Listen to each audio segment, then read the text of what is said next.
Bonjour, oui, c'est une étude très sérieuse qui démontre que chaque année, le chômage tue des milliers de personnes. Cette analyse a été menée par des chercheurs du CNRS et de l'INSERM, deux organismes publics, et elle est parue dans un journal qui s'appelle Médecine Science en septembre 2017, sous le titre « L'impact du chômage sur la santé ». Tout d'abord, les auteurs se sont étonnés du faible nombre d'analyses sur ce thème. Je lis, depuis 2004, le nombre d'études françaises publiées dans des revues internationales à comité de lecture est resté extrêmement faible avec seulement 3 publications. Quant aux conclusions de cette analyse, elles se passent de tout commentaire. Là aussi, je lis. L'extrapolation de la surmortalité donne un chiffre, écoutez-moi bien, de 14 000 décès imputables chaque année au chômage.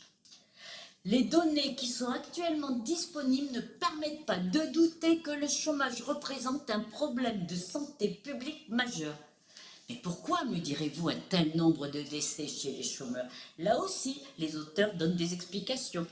Les analyses montrent néanmoins que la condition de chômeur est associée à un risque presque doublé d'accidents cardiovasculaires et à une mortalité, toutes causes confondues, presque 3 fois plus élevée par rapport aux personnes de même âge et de même sexe ayant un travail. Cette association dépend en partie des facteurs de risque classiques que l'on retrouve plus fréquemment chez les chômeurs, tabagisme, alcoolisme, alimentation déséquilibrée, sédentarité. Mais pas seulement. Il existe un lien résiduel suggérant que le chômage agit aussi plus directement sur l'organisme en favorisant par exemple l'apparition de troubles du sommeil et de dépression qui augmentent le risque cardiovasculaire. 14 000 morts par an depuis des décennies et les médias n'ont pas parlé de cette étude. Mais pourquoi ? Alors que cela représente beaucoup plus de morts que les attentats et les accidents de la route qui font la une des médias. Et là, pas un mot, tout simplement parce que les médias sont détenus par les 9 milliardaires qui préfèrent stigmatiser les chômeurs, les individus, plutôt que de remettre en cause leurs comportements qui sont la cause du chômage, cette course à l'enrichissement continu. Alors, si on veut lutter contre cette surmortalité du chômage, il faut s'en prendre aux causes, mais aux causes réelles du chômage. Pour certains, ce sont les chômeurs qui se complairaient dans l'inactivité. Il suffirait de baisser leurs indemnités pour les contraindre à aller travailler et résoudre le chômage. Pour d'autres, ce sont les migrants qui viennent prendre le travail des Français. Il suffirait de les mettre dehors pour retrouver le plein emploi. Mais non, ces deux causes sont fausses et archi-fausses. Il suffit pour s'en convaincre de suivre l'actualité des entreprises. Je prendrai seulement 3 exemples. Le premier, vous vous rappelez, Whirlpool. C'était au moment des présidentielles que les dirigeants de ce groupe ont annoncé la fermeture du site d'Amiens parce qu'ils délocalisaient la production en Pologne. Ils avaient déjà délocalisé quelques années auparavant une partie de la production en Slovaquie. C'est pas moins de 2000 emplois en disant qu'ils ont supprimé sur le site d'Amiens. Et le repreneur que Emmanuel Macron avait trouvé, il n'a pas mis un an à remettre l'entreprise en liquidation judiciaire. Donc, ces 2000 emplois, ce n'est pas la complaisance des chômeurs, ce ne sont pas les migrants qui en sont cause, c'est bien la stratégie des dirigeants de Whirlpool. Autre exemple d'une actualité brûlante, General Electric, en 2015, il rachète une des activités d'Alstom avec un soutien très marqué de Macron qui voulait faire plaisir à son ami Bouygues. Cet ami-là voulait se débarrasser des actions d'Alstom à bas prix. General Electric les lui a achetées. General Electric, pour remporter le marché, avait promis qu'il créerait 1000 emplois et qu'il investirait une certaine somme d'argent. 2 ans plus tard, il supprime des emplois à Grenoble. 4 ans plus tard, il supprime des emplois à Belfort et il a l'intelligence de l'annoncer juste après les élections européennes pour ne pas faire perdre des voix à son ami Macron. Donc, General Electric, c'est près de 1400 emplois qu'ils ont supprimés au lieu des 1000 qu'il devait créer. Là aussi, qui est responsable du chômage?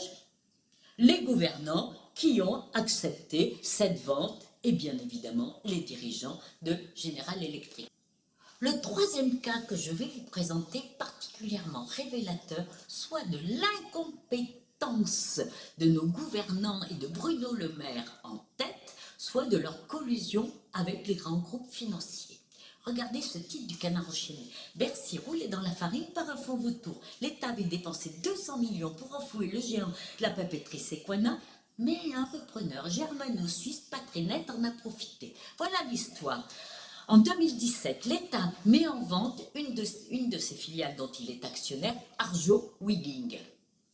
4 repreneurs se présentent, dont Parter Capital. Et c'est lui qui va être retenu puisque les conseillers de Bercy vont le juger compétent et crédible.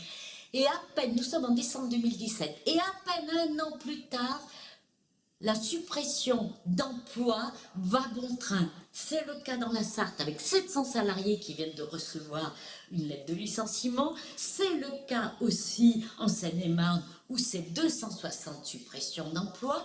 Ce Parter Capital n'était ni compétent ni crédible. Le gouvernement aurait dû le savoir parce que quelques mois auparavant, au mois de mai 2017, soit 6 mois avant le choix de Bercy, le tribunal de commerce de Versailles avait condamné les dirigeants de Parter Capital à verser 4 millions d'euros à une autre entreprise française, Technicolor, parce qu'ils avaient fait de l'abus de biens sociaux. Et ça, Bercy n'aurait pas dû l'ignorer. Depuis, d'ailleurs, le patron de Parter Capital a été mis en examen. Alors, nos pauvres dirigeants de Bercy n'ont découvert qu'en janvier 2019, le pédigré des repreneurs. Alors ils comprennent qu'ils se sont fait rouler dans la farine, ils font ouvrir une procédure au pénal. Mais bizarrement, le ministère n'avait pas rendu public ce glorieux épisode. Le Canard se fait un devoir de réparer cet oubli. Voilà, je vous ai donc donné 3 cas qui démontrent bien que ce ne sont ni les chômeurs qui choisissent d'être au chômage, ni les migrants qui prennent le travail aux Français. Ce ne sont pas des cas isolés. Je vous ai déjà parlé d'Aquarius, un fonds allemand qui liquidé 4 entreprises en France. Je vous ai parlé aussi de Somfy qui a fermé sa filiale Spirel pour délocalisation. Je vous ai parlé aussi de ce Jean-Piero Cola, cet Italien qui a déjà liquidé 4 entreprises et qui pourrait être en train de liquider la 5e. Les cas se suivent et se ressemblent en France. Donc, nos gouvernants devraient prendre des décisions drastiques pour éviter, rappelons-le, 14 000 morts dus au chômage. Et au lieu de ça, ils enfoncent le clou en condamnant les chômeurs à des indemnités plus faibles et donc peut-être à des maladies plus graves. Quant à nos dirigeants qui se trompent effrontément, Macron avec General Electric, Bruno Le Maire avec Parter Capital, mais il faut les licencier pour faute grave. Qu'attendons-nous pour le faire?